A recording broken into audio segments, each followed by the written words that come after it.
I'm still not able to share my screen. If you could. Okay. Okay, yeah, please I'll try that confirm that. again. All right. Yeah, Yes. thank you. Okay. Thank you.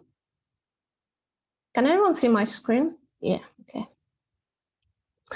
So hello everyone. I'll just go straight into it. Thank you so much, Precious, for that introduction, and for the opportunity to speak to the members and community here at Enyata for this business series. I think part of my slide is a bit cut off. Let me see. Yeah. I'm not sure why that is happening, but I think it works now. okay. Yeah. Okay. So welcome everyone. Thank you for joining. Thank you for making the time to join, and thank you, Precious, and team, for inviting me to share my knowledge, my expertise, and my experiences with everyone here. Today's session, essentially, we'll be talking about building an enterprise level business. Whether you are a founder, whether you're a team member, a CEO, someone who is even thinking about starting a business. So we'll talk about that during the session. I'll share about what an enterprise level business is. Can everyone see my, is my video up? I don't know if my video is up. I don't think it is. I can see your screen. Okay, your Okay. video is up too. Yeah. Okay.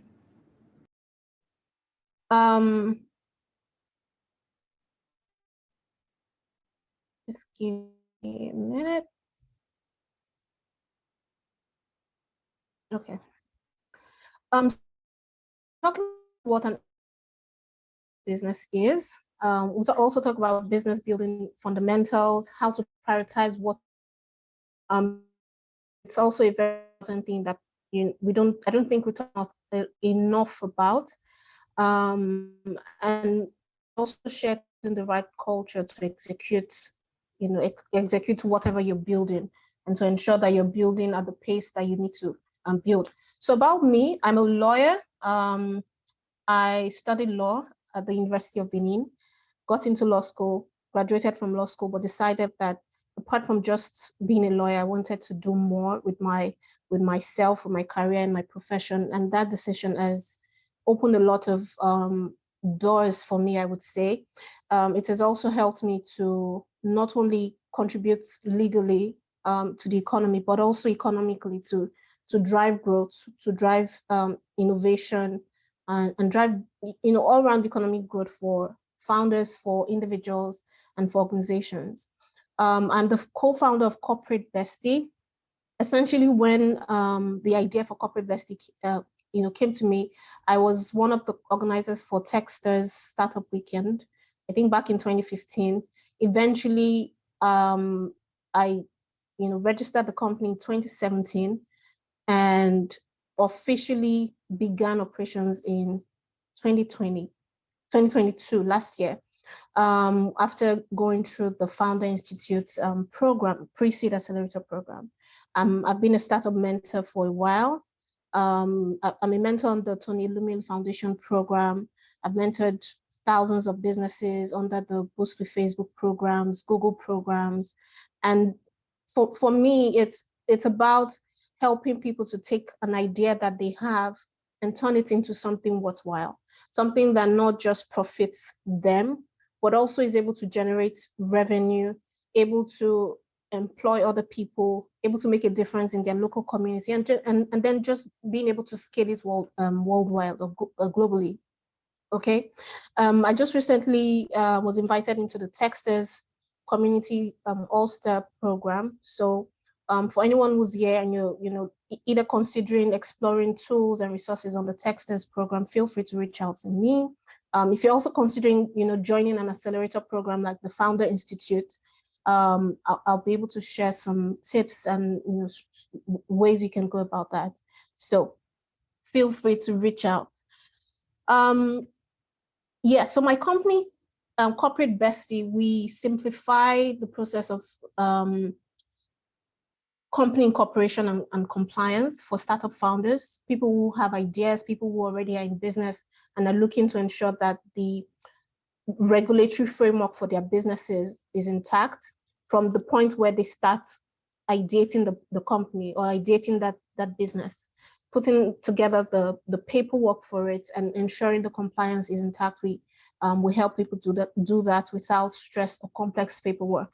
And one of the things I've told my team today is that everyone who was a participant from this program, feel free to send us an email and say that you're from Enyata, and we'll give you a 10% discount on all of our services. We offer new entity registrations, post-incorporation services, compliance services, and cross-border business facilitation for those who want to set up companies in the US or in the UK, or even foreigners, non-Nigerians or non-Africans who want to set up business in Nigeria, okay? So how do you build an enterprise level business? What does that take? What does that even mean? What does that even mean in the context of running a business, starting a business, even having an idea for the business you want to start, you want to run? What does that really mean? An enterprise level business, people have defined it in different ways. It's also have been used in different contexts, but generally, they are categorized as businesses that have left the level of MSMEs. So MSMEs being micro, small, and medium enterprises. Organizations who have employees from 1 to 250. There are other criteria, of course, for classifying MSMEs, but essentially, organizations that are enterprise level businesses have gone past those classifications, right? They have become large corporations. They operate on significant scale, they have extensive operations, multiple product lines, and a substantial market presence. And some of these organizations, like you'd see some of the logo on my slide, things like Coca-Cola, they have extensive operation, multiple product lines, so a substantial market presence. They're in different parts of the globe, right? Organizations like Google, Meta, Apple, Amazon, all of these organizations are enterprise level businesses. They are no longer in the level of MSMEs. But of course, they had to start from somewhere, right? They had to start from the point where it was just one man, just one idea, just one product, and then they continue to grow. But unfortunately, we've also seen, and research also shows that a lot of businesses, most businesses never make it past the MSME level. They never grow past those criterias, right? They fail within the first 5 years. Some businesses even fail within the first 6 months.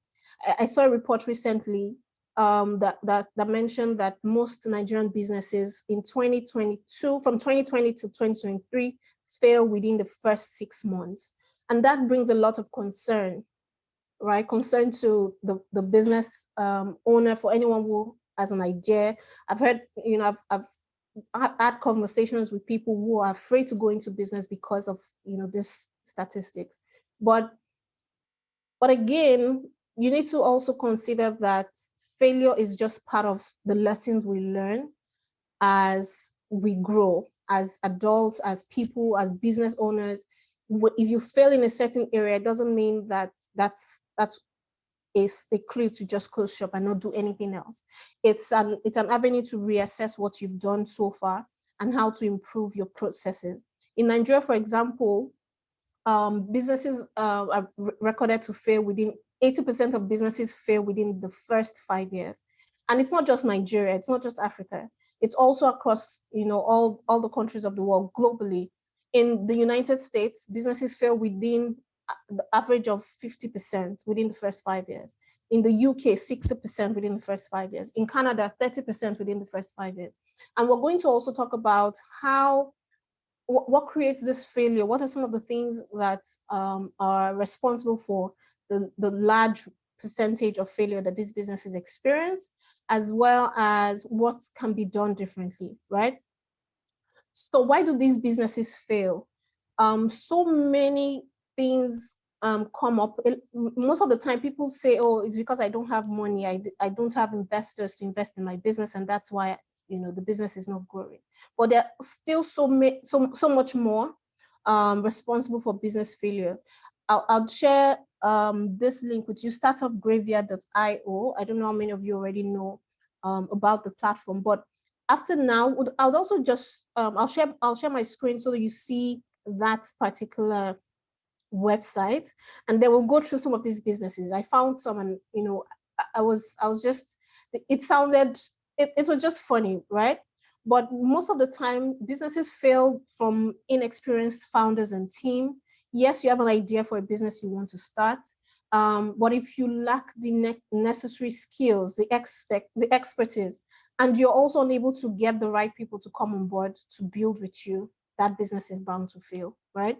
I once know a founder in Abia State where he got a farm. He came into Abia State, he was excited, right? He decided to start a business. He got a huge farmland, got investors, got investments, started building. And, without deep research, without deep investigation, understanding the market, they invested over 50 million naira. And at the end of the day, about a year later, there was nothing to show for it, in a fish farming business. And if you had seen the business plan, you would think that there's no way this thing would fail, right? But there's so many other things that that are responsible. For example, in that particular scenario, the founder lacked, it wasn't a farmer, right? It was a professional, had resources, expected that the industry would favor him. Unfortunately, it did not. And the people on board couldn't also, take the business to the next level, right? So inexperienced founders and team is one of the critical factors. Poor product market fit is also a critical issue. Poor cash flow, poor corporate governance, and lack of innovation. But I'll share this website, the Startup Graveyard, and we're just going to look at two different businesses. So if you come on this website, startupgraveyard.io, you would notice that it says the site is a resource for entrepreneurs to avoid making the same mistakes as failed startups. We hope that this project can help destigmatize failure, increase transparency, create a community, and improve the information on the site, right? But we're just going to look at this. If you're still here, is everyone still here? Let's take a vote in the chat. Which of these businesses, which of these industries should we look at? Which of these industries should we look at? There's advertising, analytics, finance, e-commerce. Let me see your thoughts in the chat. Which of these should we look at?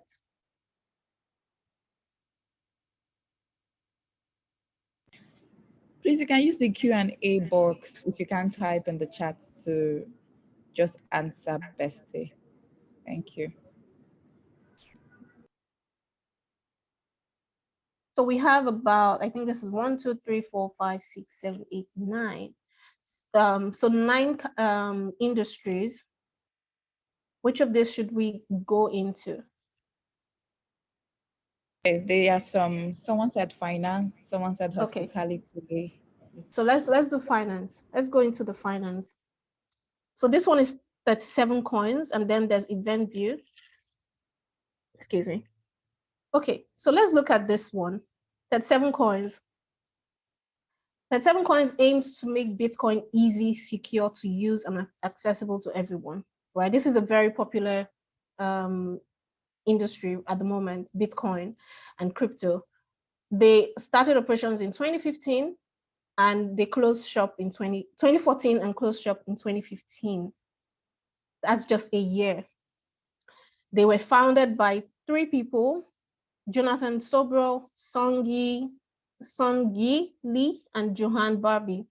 They raised 525,000 in 2 rounds, 525K dollars in 2 rounds, and were backed by 4 investors. Reason for failure.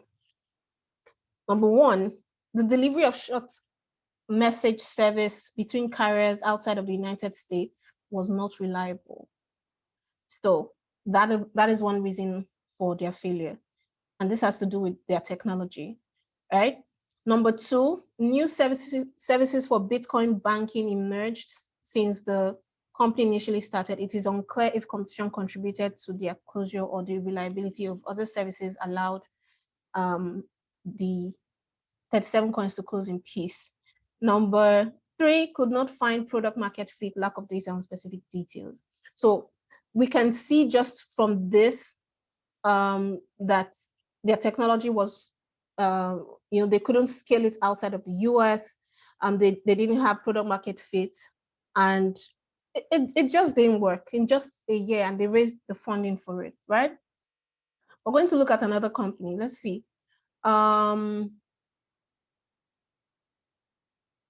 Let's look at another company. Let me just go back. Let's take hospitality.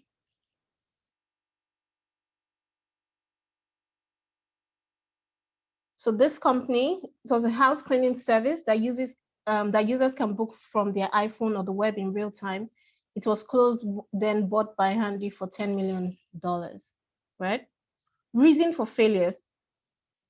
It doesn't say when they started. It also showed that they raised $3.3 million in 1 round. Reason for failure, turnover of errand runners was very high. Demand was very spiky. Customer acquisition was hard. Customer activation was hard. We shouldn't have run jobs ourselves. So it means that team members were doing the heavy lifting, right? Focused on doing too many things instead of being good at one. Okay. I found another one that I thought was also interesting. This one is Monitor 1010. They ran for 2 years, raised 3 years, raised $16 million in 2 rounds. A number of reasons for their failure: the lack of a single leader until too late in the game, no separation between the company's technology and product organization, too much PR too early, disagreements on strategy, both within the company and within the board, slow to adapt to market reality, too much money created, poor organization structure, suboptimal strategic decisions, and distance from customers. So you can also see that while some people are saying, oh, we don't have a lot of money to pursue this venture, there are some companies that are also, failing. They have the money, they have the resources, but they're failing because they lack the necessary structure, right, to sustain the business. I'm going to go back to my slide and I'll share some thoughts, right?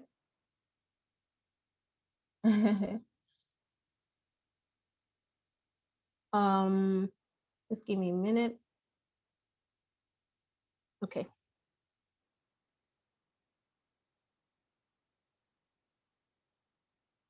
So what do you need to know? What are some of the fundamentals for building an enterprise level business? There are 4 things I have identified in my experience in researching about companies and supporting founders, and even as my experience as an entrepreneur. I'm bringing all of that to bear to share with you, right? Business, the first thing to know is that business is not when building a business, whether you're just starting out today or you're looking to build like a long-term enterprise level organization, it's a long walk. It's something you just do today and let go. If you're serious about building a business, it's a long walk. takes time. It takes a lot of thinking, strategic thinking, and execution, right? Also identified 4 things that can make or break any business. And these 4, as much as they can destroy a business, the ability to put the right structure to maintain this can also help to drive business growth and to take you from being a one-man business or a 2-person business into an enterprise level organization, right? And these 4 things are, number 1, people. The people in terms of the customers. Do you understand your customers enough? Do you understand the people you're serving? Do you have the right team in the form of employees and the skills, right? Do they have the right skills? Do they have the expertise? Do they have the experience to build the product or the service you want to build?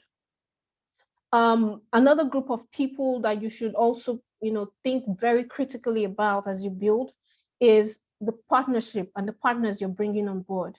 How will these partners, and what type of partnerships do you need to build do you need to bring on board to build a sustainable and a business, right? An enterprise level business. The suppliers, the vendors, the advisors, the board members, this entire, the quality of people will determine if your business would fail or not. The second level is money, right? Don't start a business if you don't have the capital to fund it. Don't even try it. And it's not just, capital from investors. It's also the being able to generate revenue from that enterprise in the first place. Being able to even source the initial capital, from whether it's from your personal savings or from family, friends, and fools, or maybe corporates or institutional investors, VCs, right? That capital is so important. That revenue is so important. And when after you start operations, right, sometimes the business would not be profitable at maybe the first few years, but that business should be able to generate some sort of revenue enough to continue to run operations. That would help you to continue to build, revenue enough to continue to pay your staff and invest in marketing, in sales, and the technology, and so on and so forth, right? The third level is the technology. Enyata already is in, there's solid organization for that. But every business must have the right infrastructure, the right team, and the right technology to sustain. And on the 4th level is corporate governance. I might be a bit biased because of legal sense, but I think it's even the most critical part of it. You might have the right people, skilled, the best and the most talented people brought in from like the top universities in the world.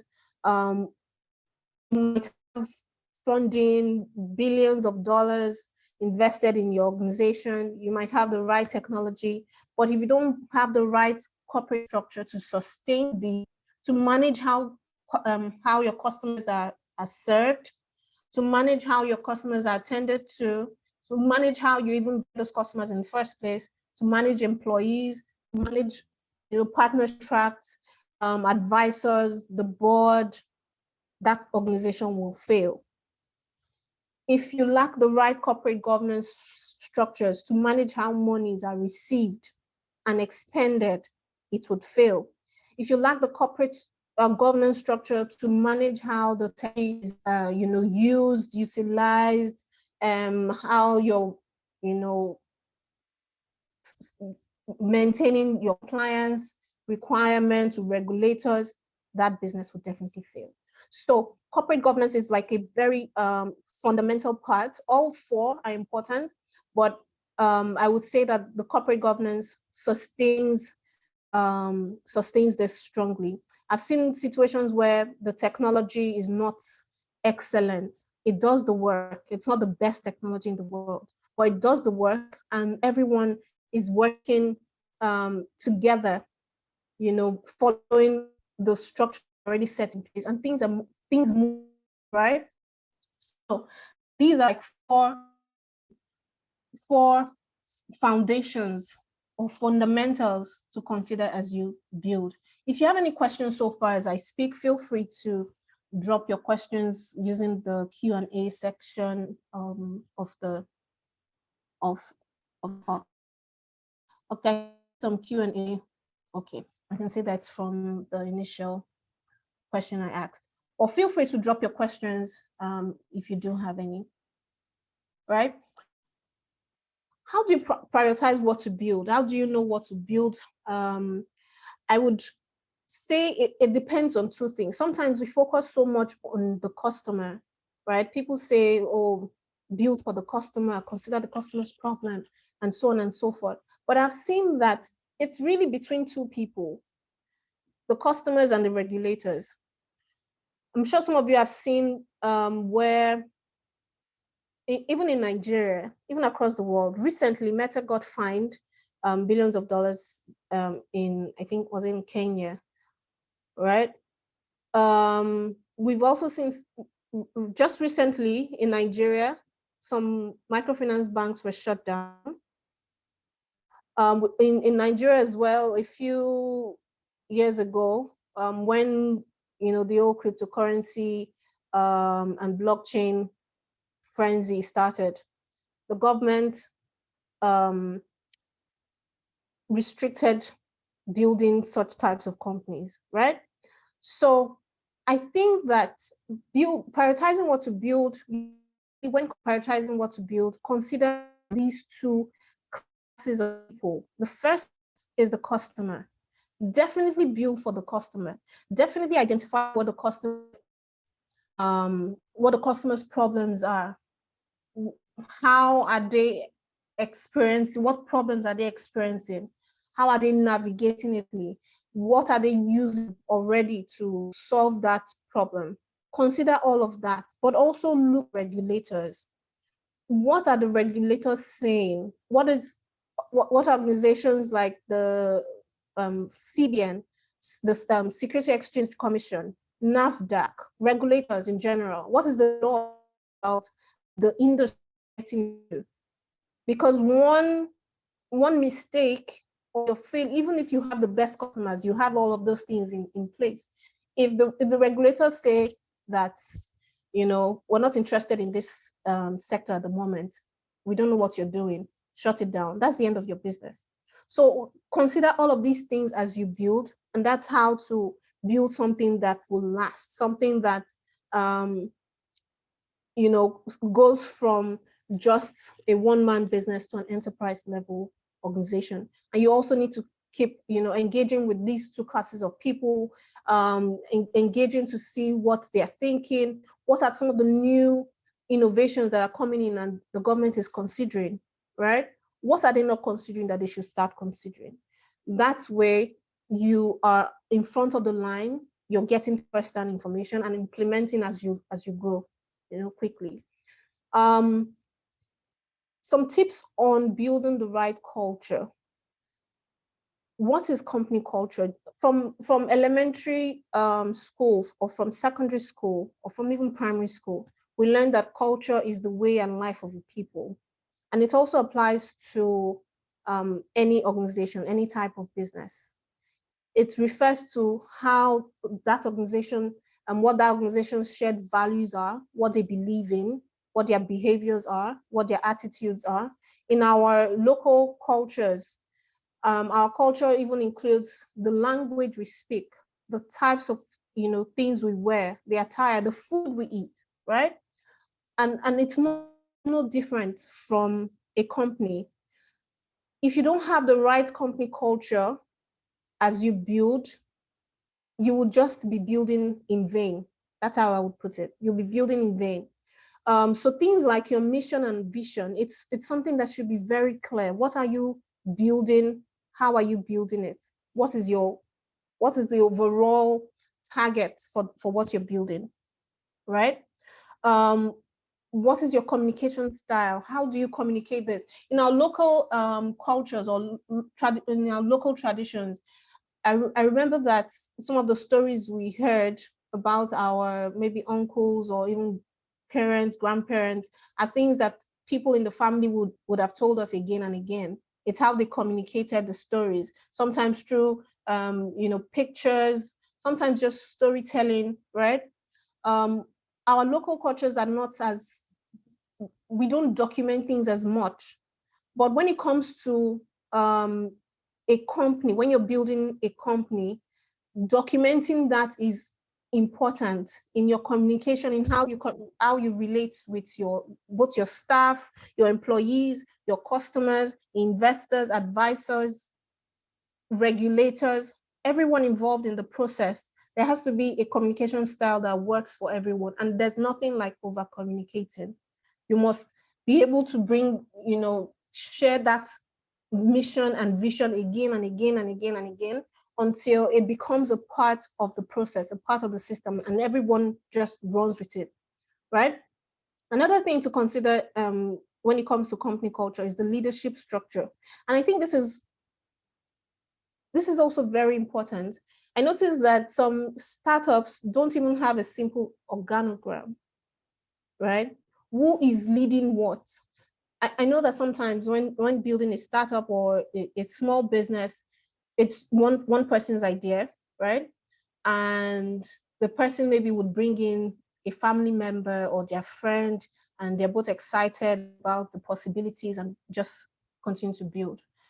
But there's sometimes no clarity on who is leading what, who's in charge of what responsibility. What are the documents that bind this relationship? Because we've also seen where partners get involved in business, and because there's no defined leadership structure, they get into arguments, they get into disagreements, and the business collapses out of that, right? But if these things are in place, you know exactly who is doing what and what regulates such activities and how the relationship is maintained. If a person decides they no longer want to be a part of the organization, there's a process for it to take them out, take their shares or sell their shares and give them what is due to them, right?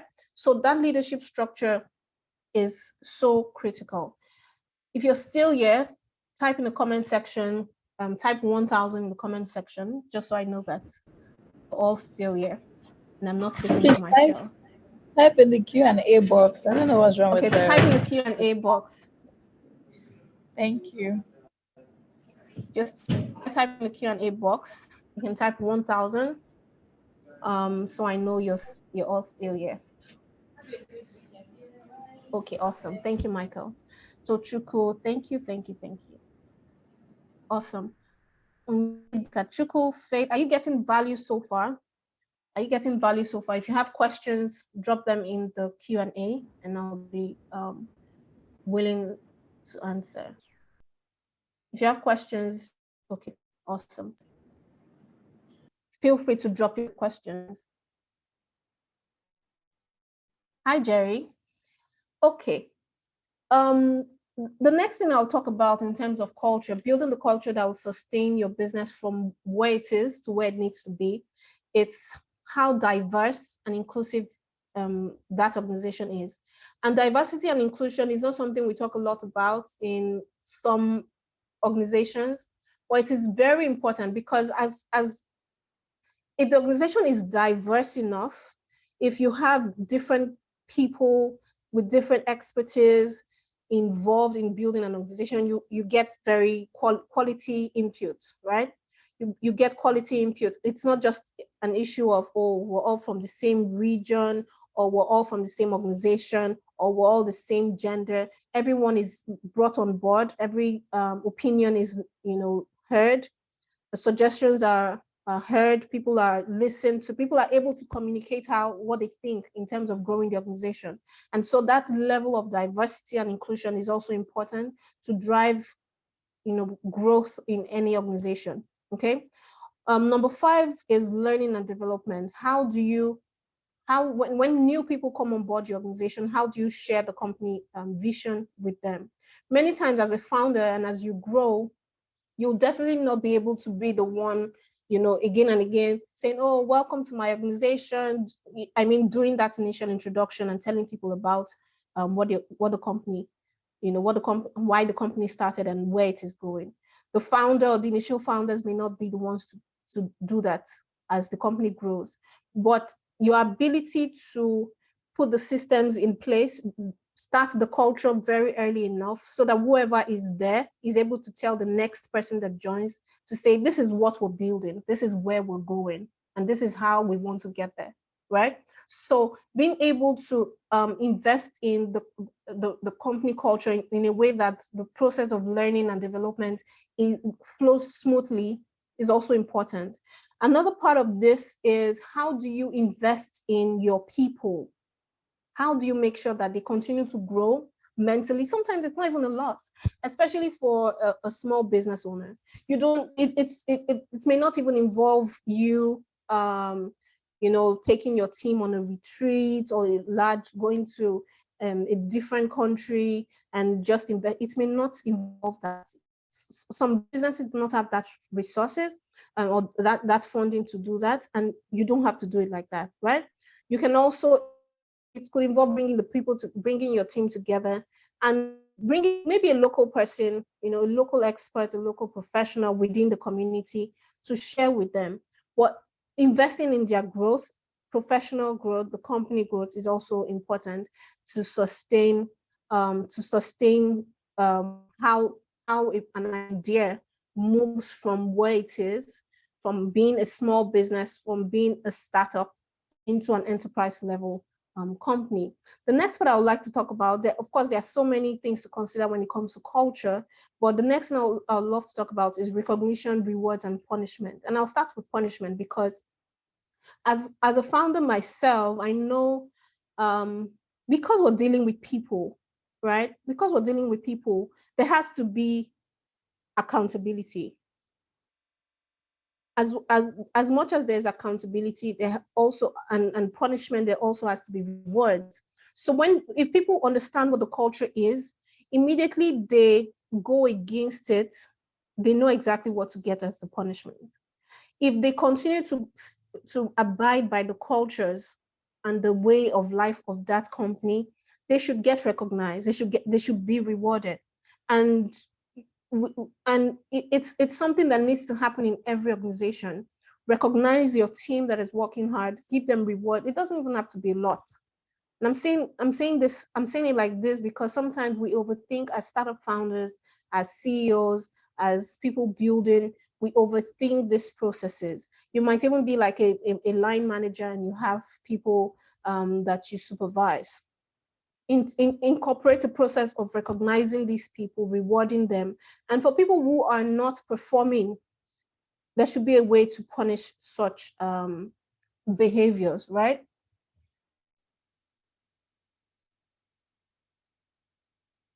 So some tips on building the right culture.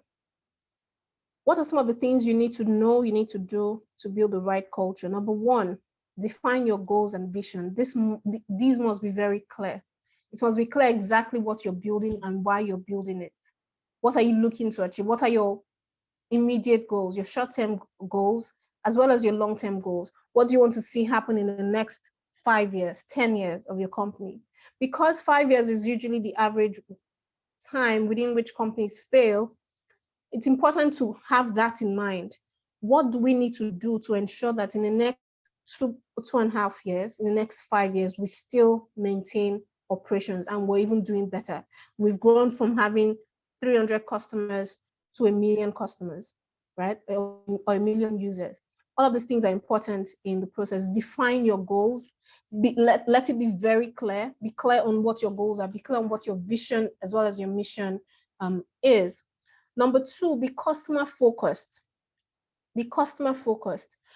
Understanding what your customers are saying per time and where they are, what challenges they are experiencing is very important. So always be in the mood of market research, market and customer research, understanding, because your customers will change. Sometimes they probably started as students, Eventually, they would grow to become professionals, to become parents, but you need to understand how they are changing, how their thought processes are changing, what their needs are as they change.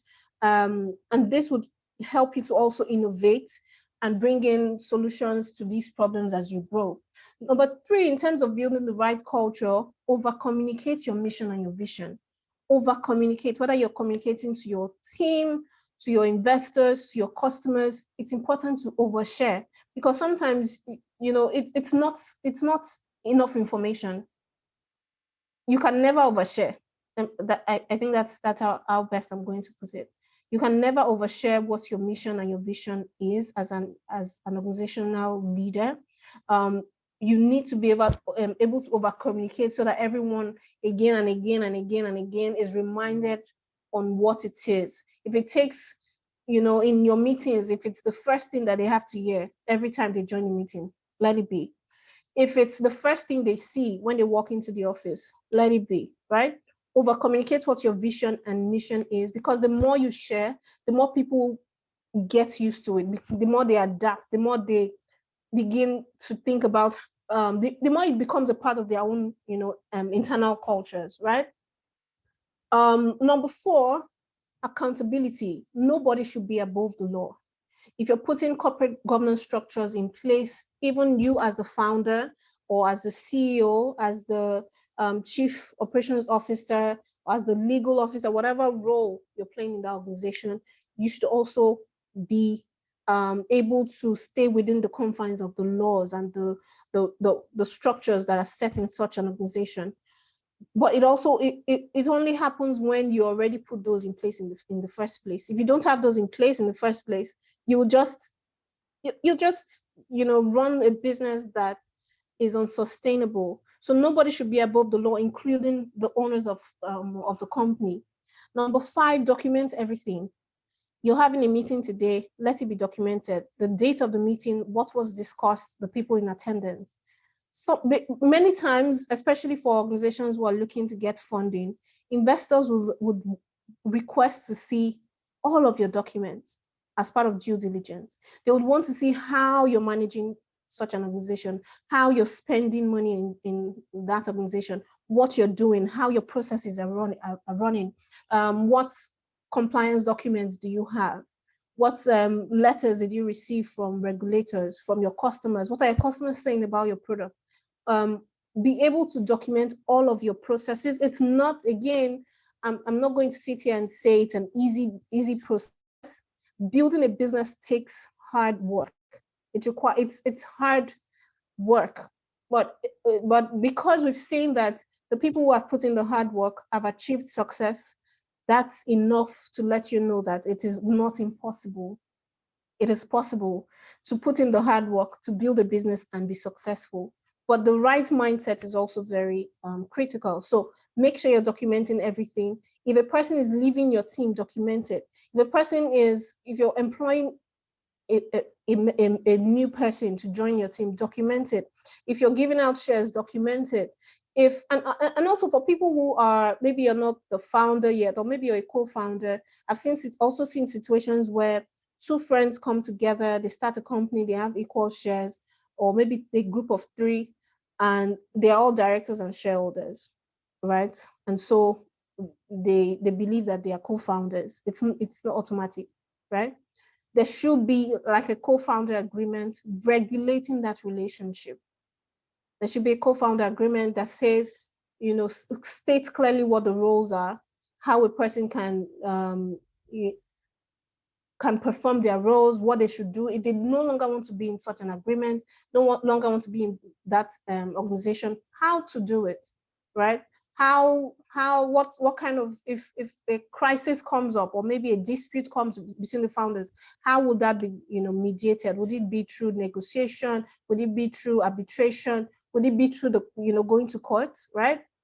So everything should be documented as you build your company. Number six, be financially prudent. We've also seen situations where, startup founders, CEOs, because they are directly responsible for the money, or they have access to it, they spend just however they like, right?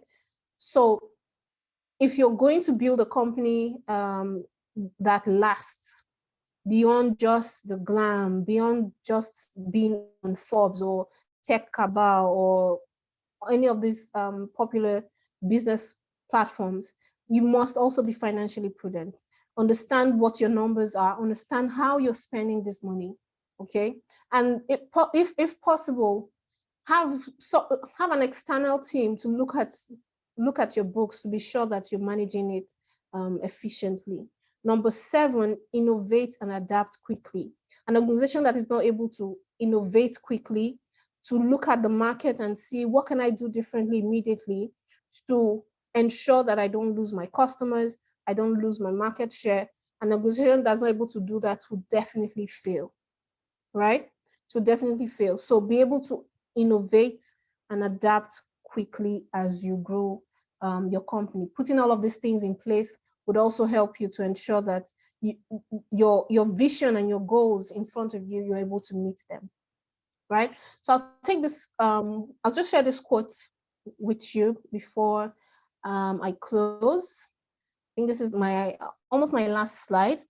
And I love this quote by Mark Zuckerberg. And he says, the biggest risk is not taking any risk. In a world that's changing quickly, the only strategy that is guaranteed to fail is not taking any risk, is not taking risk at all. Yes, business is tough.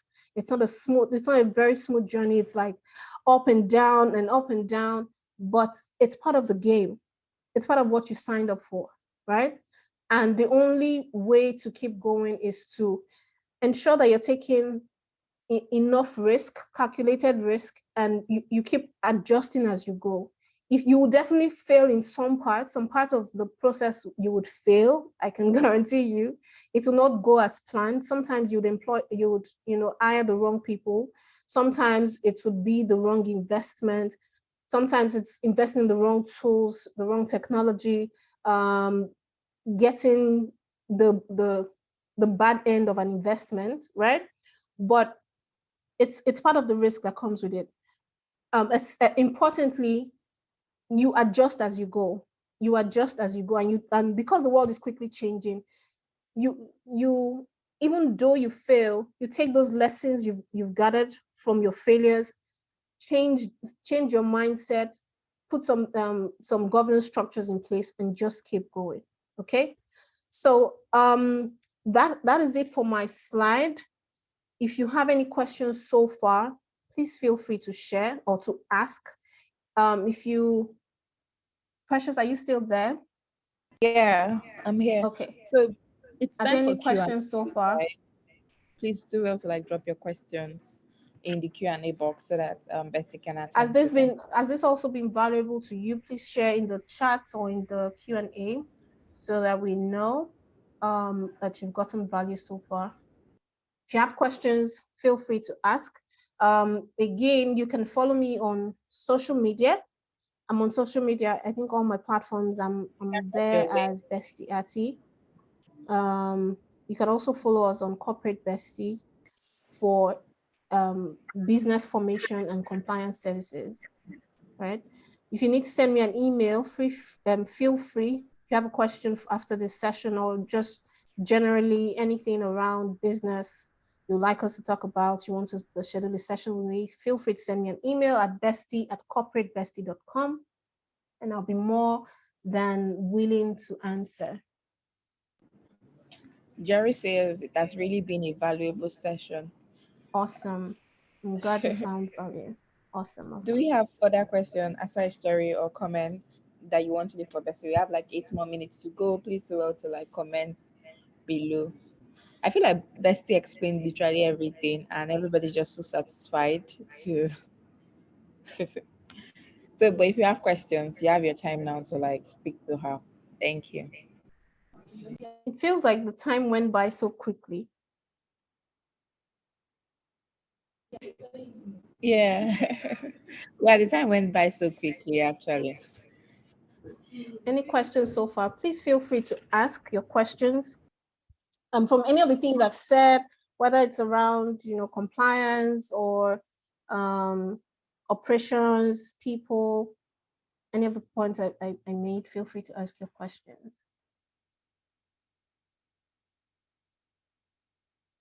Okay, I think someone's asked for the link to the slide. Yeah, I'll just get it Yeah, from you, then I'll share in the community. yeah, sure.